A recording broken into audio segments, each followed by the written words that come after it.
What's going on, my dudes? This is Mr. Gardner and this is Math Time with Mr. G. Today we're going to learn how to find our slope equation when they only give us 2 points. So our slope, if you remember, is y equals mx plus b. This m is our slope. So when they don't give us slope, we have to find it on our own. So that is m is equal to y2 minus y1 over x2 minus x1. What does that mean? This y is kind of like a first name, like Bob. And then this 2 is like a last name, Johnson. So Bob Johnson and Bob Smith. So they both have the same first name, but different last names. So now, if I were to give you the example of -1, -2, and 3, 4.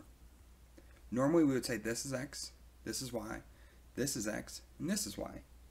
Well, I have 2 x's and 2 y's, so I have 2 Bobs and 2 my Garys. And I need to talk about which one is which, so when I put it into my equation, I'm not confused. So I'm going to say this is x1, because it's the first point I see, and this is x2, because that's the second point that I see. It doesn't matter which way you do it. I could have flipped them. All I'm doing is giving them a name so I know what to plug in. If I did these backwards, I would still get the same answer. So let's plug them in. Okay, so let's plug them in.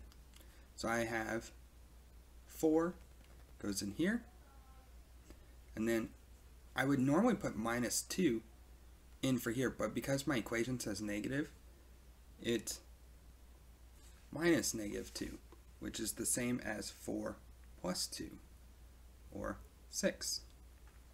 So let's do the bottom. x2 minus what x1 equals -1, and I get 3 plus 1, or 4, and I get 3/2 as my slope. And like I said, if we were to have flopped it and I said, hey, these are 2's, this is 1, let's see if I would have gotten the same answer. Negatives would have canceled, and they would have gotten the same answer. So it doesn't matter which one you name, it just matters that you name them and that you plug them in. Okay. Given these 2 points, what's the total equation? So I know this is x, y, x, y, x1, x2. So they want to know the total y equals mx plus b equation. So we don't need to find y, and we don't need to find x, but we need to find m and b.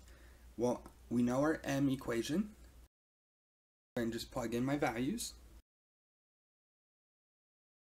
Okay, so now that I have my m, I can go back to my y equals mx plus b, and I can plug in m.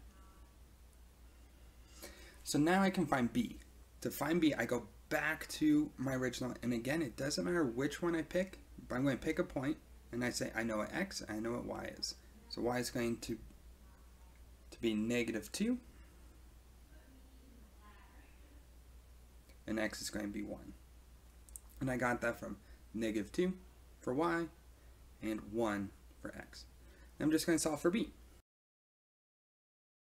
Now that I have b, I can go back to my original equation and plug in my m and b,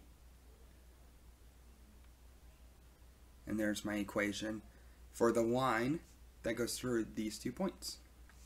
Well, if you guys have any questions, let me know in the comments section. But other than that, be kind to each other, ask lots of questions, and think deeply.